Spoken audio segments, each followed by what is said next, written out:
Hey guys, Blade here. No one knows who I am yet, but let's get into who I am.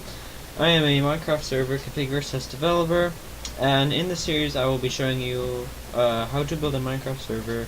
I know it's a little bit cheesy, but that's what I'll be doing. I will be showing you step by step on how to do it. If you know what you're doing and you're just stuck on things, or if you're from the very beginning and you have no idea what you're doing. So that's what I'll be showing you. I will try to put everything down in the description below. I probably won't because I'll be listing a lot of websites, lots of things that you will be needing to use or choose to use. And everything that I do make, I will be selling on Sellfy, and my server will be available to the public so people can use it and test my plugins that I'll be selling. And yeah, let's get into this. I have one thing to say, guys. I'm sorry about the static that you guys will be hearing. I'm not a mic expert, nor do I have a good mic. I also have 3 hamsters located right next to the mic. I will probably show them to you guys at some point or another. They are very cute, and yeah. So, yeah. Oh yeah, one more thing. I do have a tendency to mumble. Please, I'm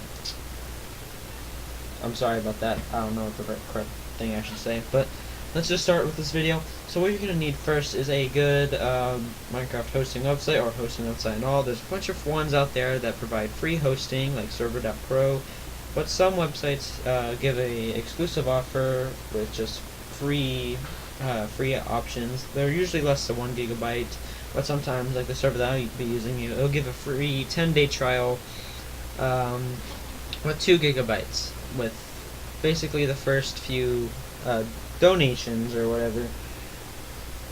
Yeah, I'll just show you. It's pretty hard to understand. So what we're going to be using is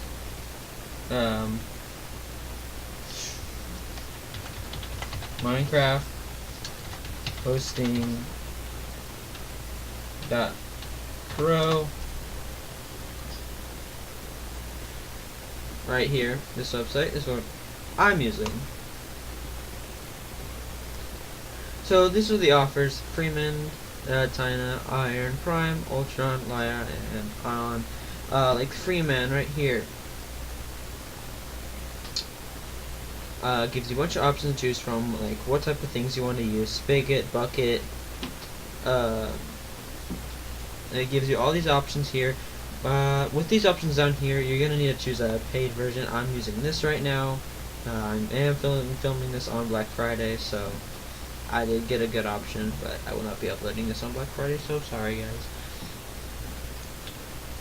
So once you have picked whatever one you're going to be using, whatever website, doesn't really matter. They all have basically the same layout, same design. You cannot vary too much between each one. But they do need some vital things, like they do need to have FTP access, things like that, or an in-website downloader for plugins, because you need plugins to have a server, and a plugin is basically something that you can add to a server, which makes it more customizable. Or if you don't have any plugins, and if you're not planning to have any plugins and just have it plain old vanilla, all you need is a host, and you can pretty much use a free one if you're going to be doing that. Okay, let's go over one more crucial things.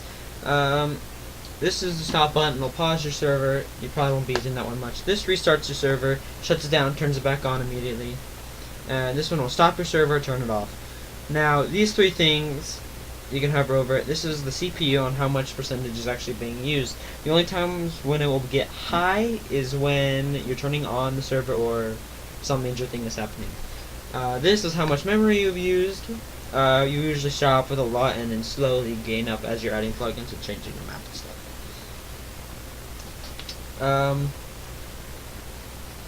I'm not quite sure what this is, but I believe it's how much dedicated disk is being put into your server, but it could be wrong.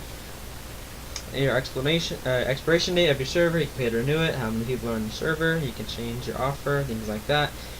Here's my IP right here. I might blur that out, haven't decided yet because nothing will be on it, so yeah, so that's good. Let's start getting into actually building things. Yeah, you might hear the static get a little bit higher because my fan is not working really with my computer, so sorry about that. Yeah, I don't have enough time in the video to show you all where to get the plugin from and how to download it to your computer. but I will show you how to download it to your server and how to make it work with other plugins. There's just not enough time in that in a video to show you all that. So let's get started on what basic server needs, no matter what type of server you are. Since we're making a faction server here, you're going to need Massive Core, because for some reason you just need it. Or drag it in. We're going to need some type of factions, so let's use Factions 1. I do not know if this will work for me because I always have issues downloading factions. So now we have the 3 most essential things for factions. You can add things like MCMMO, things like what other factions have, but that's what we're going to be doing for right now. So I couldn't figure out why factions isn't working. It's probably because of the version that I'm using, because I just told you that I'm not really good with using factions for some reason. It just doesn't work out on my computer, and I have to use an external computer to put it in. It just doesn't work out on my computer. I'm gonna guess it's one of the versions that I have or something like that. But for the sake of this video, we're gonna wrap this up because I'm pretty sure it's pretty long, and I'm gonna be uploading this episodes or series, whatever, about every 3 days, 4 days maybe. I don't know. I have time to edit it, make it, and make sure everything works. It's at least 3 to 4 days at least. I won't upload it every day. I wish I could, but I can't. So yeah, I gotta go. Thanks, guys. Comment down below if you see anything that's wrong with my video. I'm gonna try to make sure everything's correct. So adios, peace out.